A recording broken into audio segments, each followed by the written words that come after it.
Hello, Matt Gower here. Welcome to the Hard Folk Podcast. Today's guest is Ethan Mitchell. He is a local country folk songwriter, lots of things. And what really struck me when I was listening to Ethan's songs is that his voice is very well defined.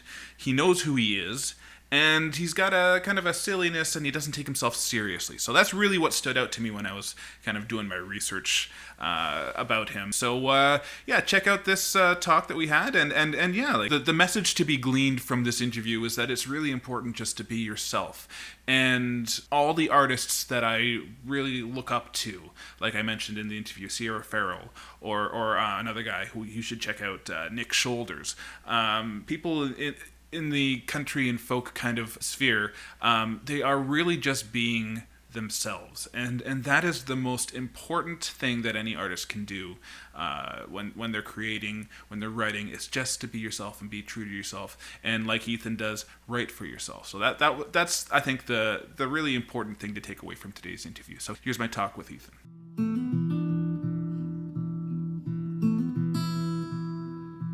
Well, if you're ready, we'll just get right into it.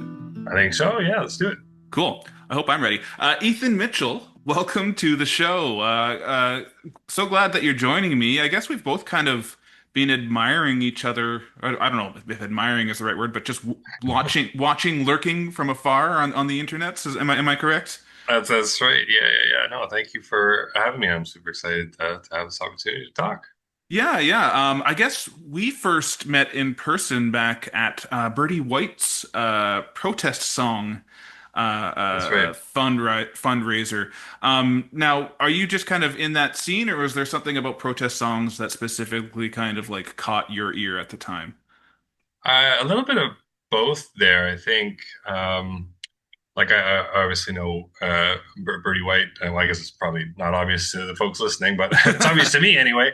I know Yeah. Bertie White really well, and all those guys at the Sunday Night Review, and so she was the one that told me about it. But uh, I basically write two kinds of songs, just like stupid songs or songs that are stupid but also vaguely political. And I think that was a great opportunity to just play a couple of the songs that I have been working on, but that I don't really perform that often because they don't fit with a lot of the other things that I tend to play these days. So it was a really nice opportunity to just get together and do something good for the community. Yeah. I don't remember what you played, but they were both originals at the time. Yeah. I don't know if I remember what I played either. I Yeah. remember Yeah. one of them that I definitely played, but Yeah. probably originals. Yeah. And if I remember correctly, you were kind of roving around as the unofficial or official photographer for the event too. Is that sort of like a side hustle for you as well? Or? Yeah, a little bit. I mean, I do less photography these days and more like video work. I run a project called Valley Reels Presents with my friends Oh, Dalton and Charlotte. okay. And we kind of film like live performances and stuff like that. So we're trying to develop that into more of a side hustle, but it's something that we've been doing for a while now. I have noticed Valley Reels presents as well, and I didn't realize that you were behind it. Yeah. Well, why don't we go like way back then? Because I'm really curious about kind of your background because I don't know you very well at all. Like you seem like you're a relatively young guy, younger than me at least. So are you from the Ottawa Valley originally? Is that where you grew up? Uh, I finished high school here, like in Ottawa. I went to the arts school, Canterbury, Oh, in okay. town. Um, and I went to my undergrad at the University of Ottawa for cello performance. Oh, wow. But before that, we lived in a suburb like an hour outside of Chicago for I think about 7 years, and I was born in Mississauga. So for the first 9 years of my life, I was a GTA guy. Yeah. Interesting though. You had some time in Chicago. Was that were you too young to kind of have the Chicago's musical culture sort of rub off on you, or did that was that a big influence? Well, I think definitely a little bit too young to take part in that, but also I think a suburb means a very different thing in America than it does in Canada. Like if you think of the suburbs of Ottawa, they're all places you could get to on a bus, and kind of still part of the city, but suburbs in America are just these awful, sprawling, cookie cutter neighborhoods for miles and miles. So to get to Chicago, I mean, also there's no public transit in America to speak of. Not that there's much in Ottawa, but to get to Chicago from that neighborhood, you can't really do it as a kid. So we went downtown a few times, but um, the few times that we did go downtown, I was definitely too young to appreciate it. No, that's interesting though. So yeah, so you mostly spent a lot of time in Ottawa. I'm gonna start with a question normally that I kind of put to the end though, because like your stuff really like it's really interesting listening to it and watching your posts online as well. But I'm curious who your musical influences are. Uh, that's one of those questions that every time I'm asked that, I like my mind goes completely blank. But I'm going to list a few names off, and there Hmm. are some of my favorite musicians anyway. I don't know if they're uh, how clear the influence is there, but I think as far as like a lot of the country music that I play and write, uh, I am a huge sucker for George Jones. Okay. Just like the sappiest, I like love The Race Is On. That's one of my yeah, favorites. yeah. I think that was the first song that got me into him actually, because Okay. uh, I heard I think the I Honky Tonk Wranglers on Instagram doing a cover of it, and I was I was introduced like, through the Grateful Dead actually in their oh really? Reckoning album. Yeah. Yeah. No, it's a great, incredible tune, Um, and I think I'd heard George Jones like once or twice before that. I was just like, I don't really get it. It's so sappy, But Hmm. maybe just as I get a few years older, I just like I'm such a sucker for that sappy stuff. Sure. So he's one of my favorites for sure, and just incredible vocalist. Yeah. Yeah. I think another huge influence is Tom Waits. Hmm. Especially um, my buddy Trevor lent me a copy of the Early Years, Volume One, a few years ago because I'd known like a bit of swordfish trombone. Mostly the Black Rider is what I'd listened to before that Hmm. from Tom Waits, and a little bit of like Rain Dogs. Some of those like quintessential Tom Waits albums. But Sure. I hadn't heard the Early Years, and my friend Trevor lent me this LP of the Early Years Volume One, and he was like, "These are the kind of songs that I think you." He was saying this to me. He said these are the kind of songs I think you'd really appreciate. Hmm. And I spun that record up, and I was just like floored. I was like, these are the kind of songs that I want to write. This is exactly what I'm trying to do. And I also find it really interesting all his character kind of work that he did, kind of developing that stage persona and all the crazy things that he went on to do. I Sure. love that. Sure. Yeah. That's cool. So those are the two big ones for you, I guess, eh? Yeah, I think so. Yeah, today Yeah, anyway. yeah. Yeah, Well, yeah, exactly. And the reason like why I ask is because like when I listen to your music, it's such a defined sound, a specific sound. Like it feels very like very not necessarily targeted, but just you know what you're aiming for and you hit it. Which thank you for saying so. yeah, no worries. Like when you sent me that boy ain't right, like I immediately took me back into the 70s. And that's already come out. People can already listen to that, right? That is, yeah, it came out on February 23rd, so still pretty fresh, and I Cool. would love for people to listen to Yeah, no, it's it. a great song. The first off, my favorite thing about well, one of my favorite things about just songs in general, and that boy ain't right definitely applies. Is when you get a 3 minute song, but it's a complete song and time stretches while you're inside of it. It doesn't Yeah, feel like it's three minutes. So that's for one, that's really cool. Secondly, like I was really getting like a early 70s kind of vibe. I was getting like elements of like outlaw country, yeah, singer-songwriter stuff. And then you add in your space yodeling and stuff like that. Like yeah. it's amazing. So first of all, like how did you record that? Like it's part of I guess an album that's coming out a little bit later, maybe in October. In Um, October, yeah. Tell me about the recording process involved with this one. Yeah. So, if I could take a step back for a second Yeah. and just talk about um, very briefly, I went on tour in August, and it was the first tour I've ever done. And I went up to Newfoundland with again with my buddies Dalton and Charlotte um, to sing some tunes, and I had the time of my life. But I also was just kind of hit with this feeling of like, oh man, I'm not going to be able to make this music thing work. You know, Hmm. um, I was thinking of looking for a job and kind of hanging up my hat and maybe just playing for fun and stuff. And that last sentiment, that just playing for fun, I think is a really freeing sort of sentiment because I still am kind of the opinion that this music thing's, at least from a financial perspective, not going to work for me. Um, but I was able, like that freed me up to just kind of make some weird music and just kind of record what I wanted to record and have fun with it and not worry too much about, chasing the numbers or Sure. whatever, or trying to make any money with it. Because that's all but impossible from what I gather. Um, Uh-huh. so, uh, skipping forward to November, my partner Maddie was away all month on tour out in Alberta, and I had the place to myself. And I have, you can kind of see a little bit all my toys back here, Yeah. and a couple cheap microphones, and I rented a slightly nicer interface from Long and McQuaid and just got to work and just recorded a bunch of weird stuff. And I think that Boy Ain't Right is definitely the newest song that I recorded.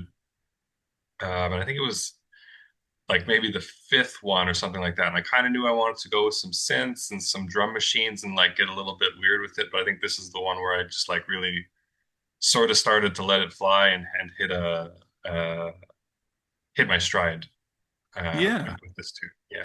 What would you like? I feel like like you could call your sound country or old time country, but I feel like it's even more specific. Would you like label it as anything yourself, or is it impossible to label? I'm sure it's not impossible, but I don't really know what to call it. Like I have been kind of struggling with that. You, I on all my posts I do hashtag country, but it's like it doesn't feel very satisfying to me. It's Yeah. not exactly that. I think when I play it like on acoustic guitar, just solo, it's like pretty squarely country rockabilly sort of thing. Hmm. But yeah, with the weird guitars and the drum machine and all that stuff, it feels a little bit like almost punky in some sense, but Yeah.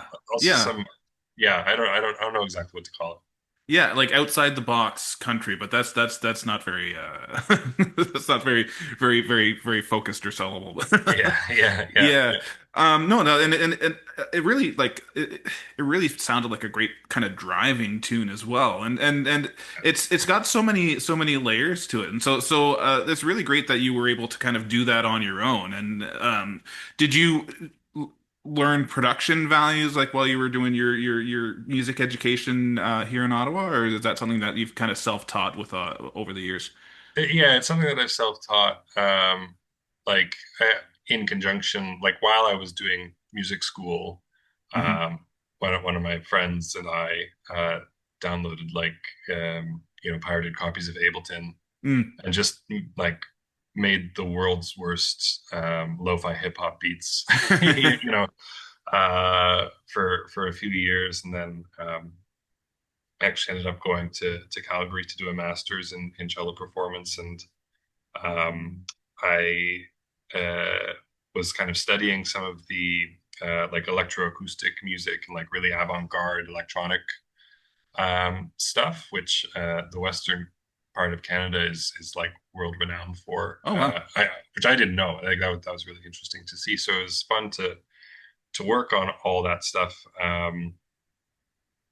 And then that eventually just turned into I've got a guitar and I want to record some things. So there's some other stuff that I've like recorded. There's a lot on old hard drives that I have recorded and worked on and got 90% of the way there. But this is the first one that's like, okay, this is I feel ready to do this and see it through all the way to the end. So yeah, I have a whole collection coming in October, like you said. Yeah, and like I said, like the vision feels very complete and targeted with this. Now you mentioned cello. Do you approach like how does the cello influence your approach to guitar and music in general? Yeah, yeah.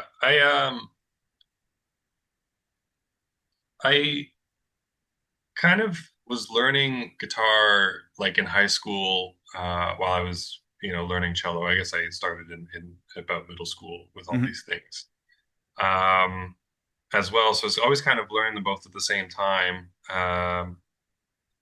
But as I got more serious about cello, I got less serious about guitar and kind of stopped playing for a number of years. Was like really studying in music school, Hmm. cello stuff.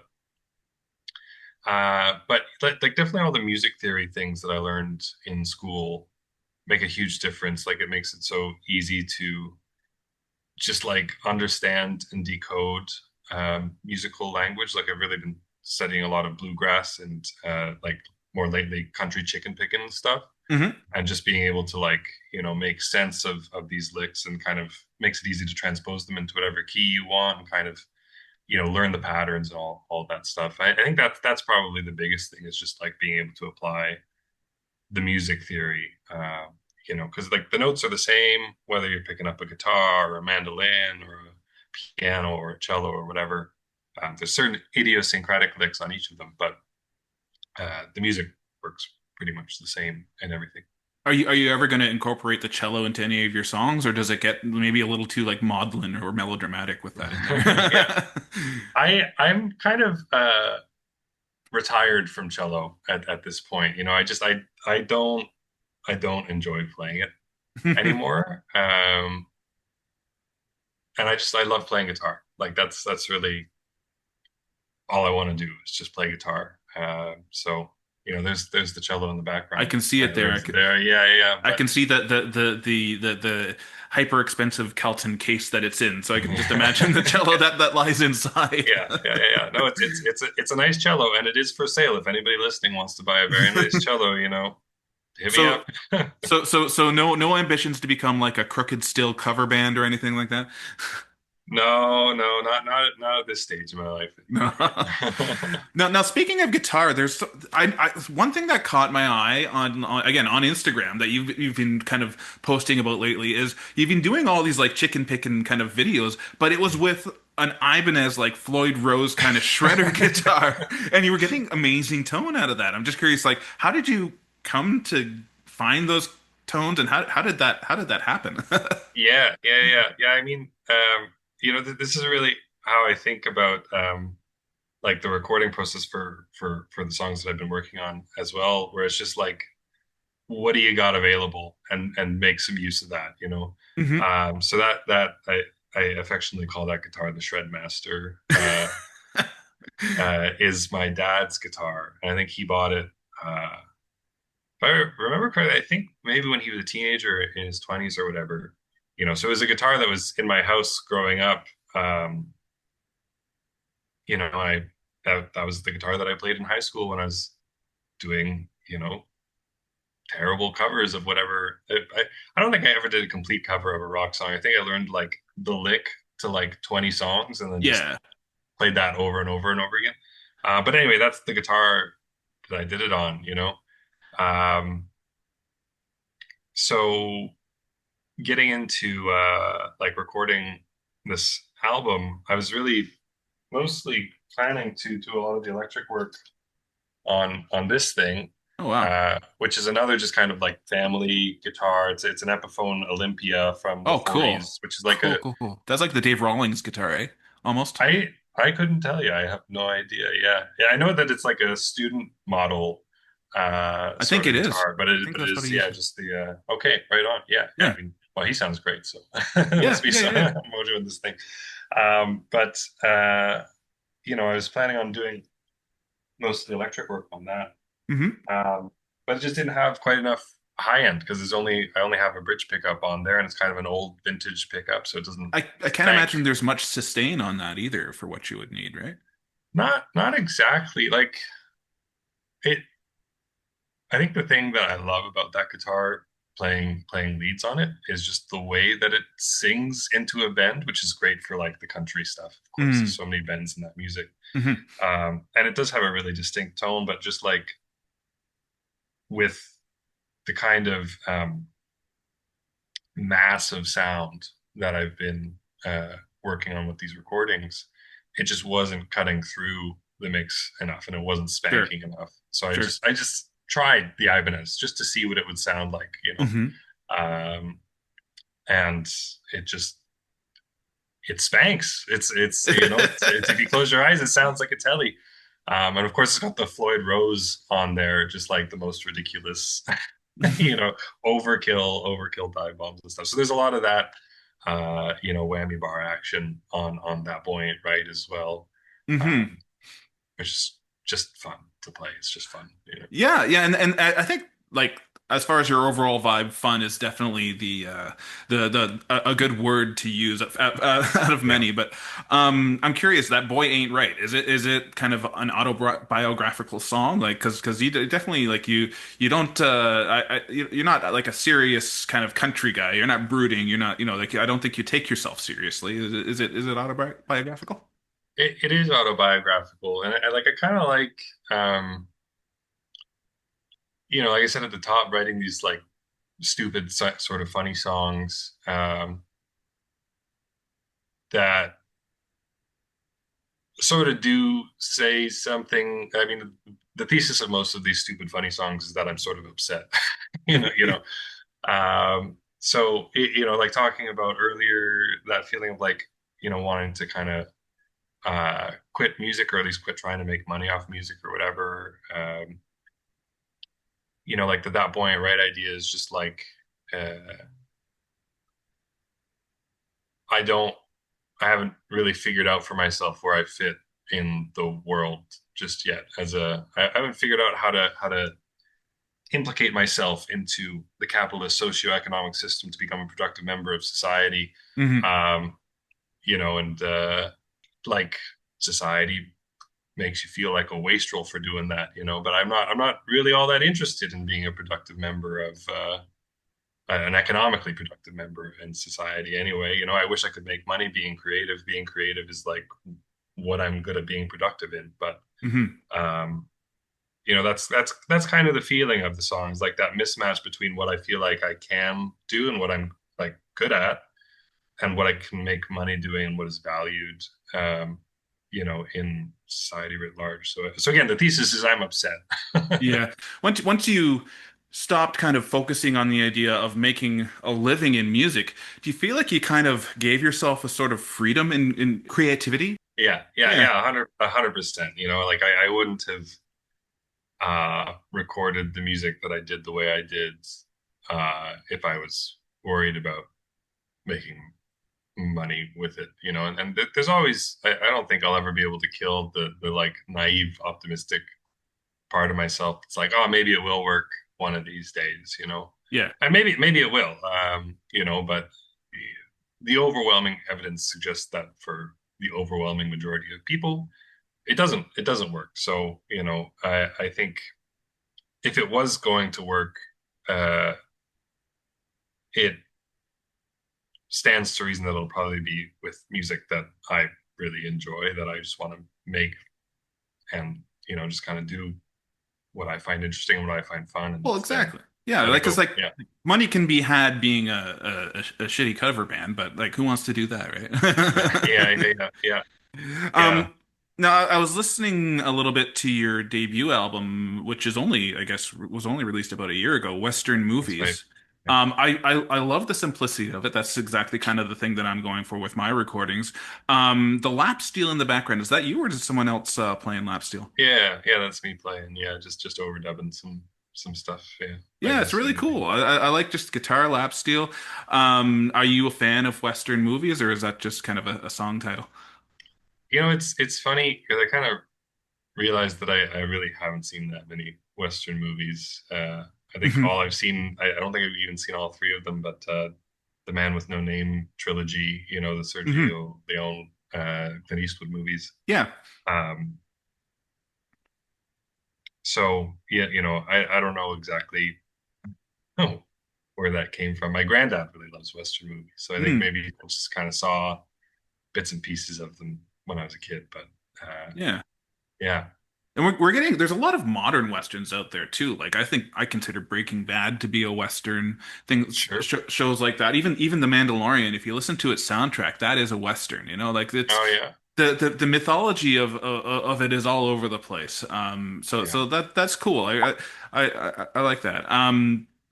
Now, you call yourself the most important songwriter of a generation, but I did notice there was a typo there. I'm it's pretty sure that was on purpose. it is. Yeah. Or is this your quote or is this someone else's quote? It's yeah, it's entirely fabricated. Yeah, Yes, yeah, exactly. yeah, and it is 100% on purpose. And I think that was one of the things, like that website where that quote is, my website, is fairly new. I think I went live maybe a month ago. Uh-huh. Um, I was just feeling a little bit crazy the day that I was writing all that copy for it. So I just, again, kind of the same thing as the music that I was recording, like just having fun with it and just taking the piss out of, I don't know how you feel about writing bios and It's the most whatever. tedious thing that you can Yeah, do. yeah.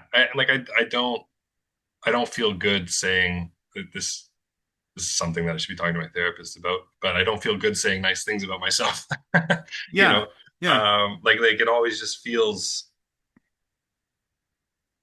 funny to unironically, you know, uh, pat myself on the back about whatever album or blah blah blah blah blah. So it's just taking that to the extreme. Just like, I am the most important songwriter of a generation.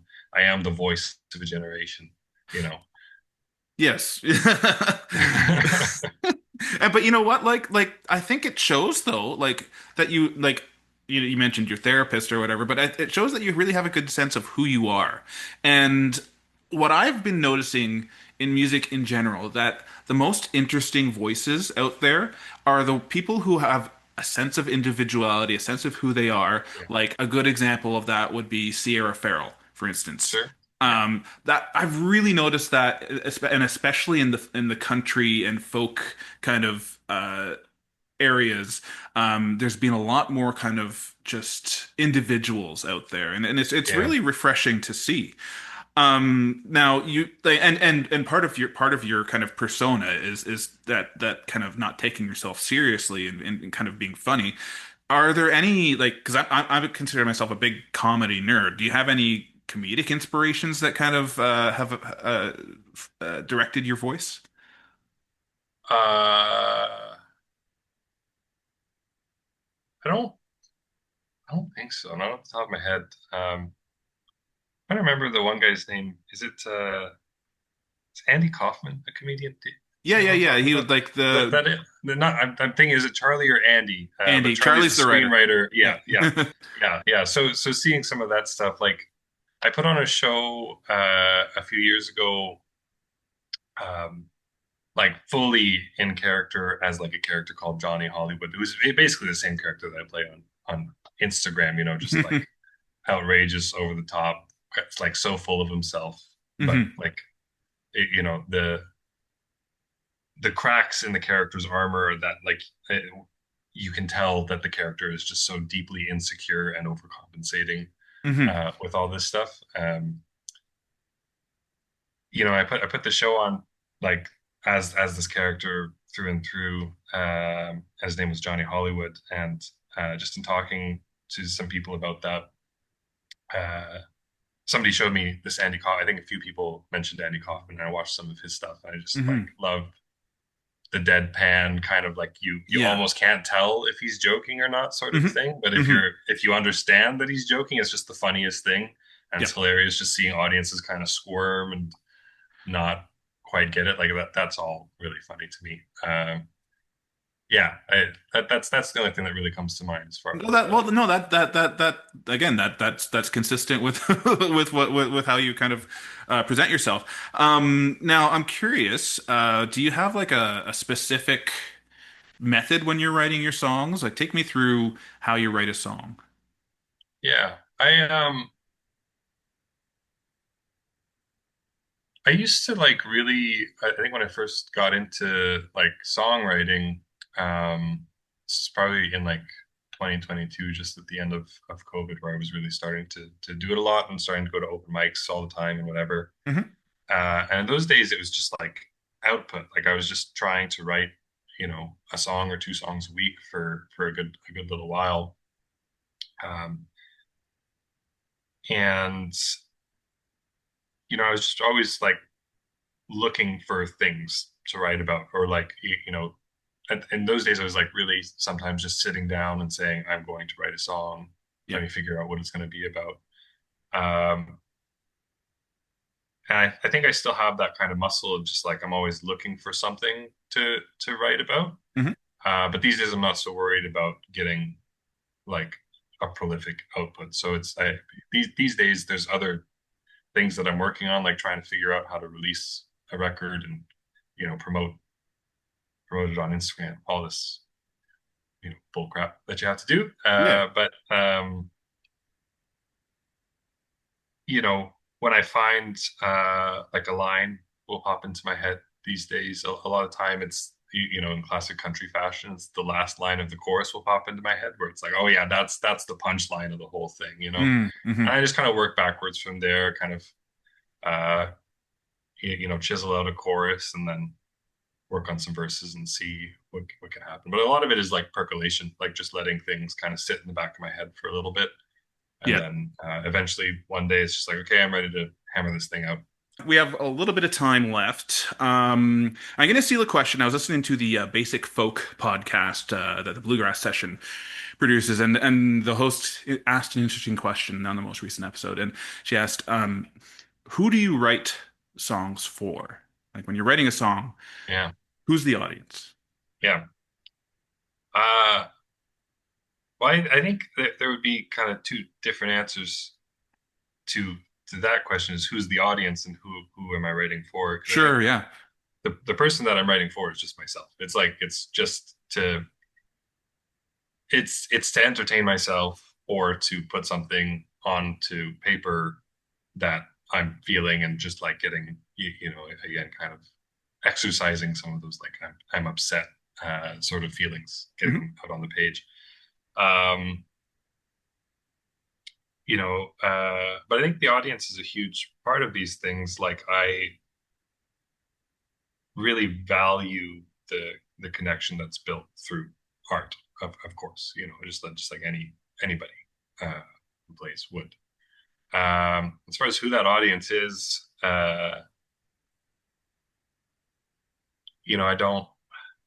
don't really know exactly. I feel like if I knew the answer to that question, I'd probably be a little bit more successful on this stuff. Yeah. But I think it's really just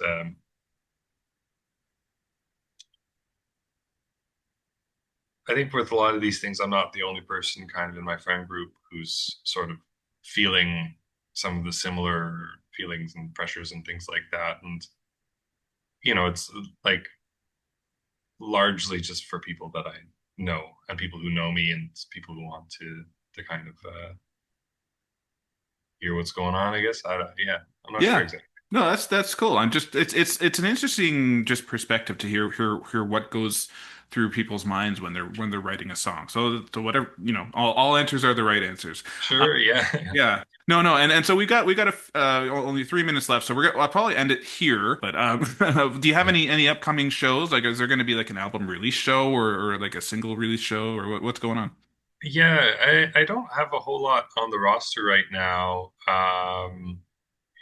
Like I said, I've just been kind of busy, just kind of trying to release some stuff, and I really want to go on the road again this summer and get a little bit of tour stuff going on. I have some gigs kind of booked around the valley with my buddy Dalton doing some duo stuff. But I think the next time I'm playing is that Friday night folk thing, which again I'm realizing we're gonna have to maybe edit that out. Well, I'm sure if people are making it this far, that can be their reward for. Sure, yeah, sneak peek, yeah, Yeah, special access. Yeah. All right. Well, yeah, I'm looking forward to hearing you play more, and I'm looking forward to hearing the rest of the album because based on that point, right, it's gonna be pretty awesome. So, yeah, congrats on that, and we will see you soon at the Art House. Super. Yeah. Thank you so much for having me. This is great. All right.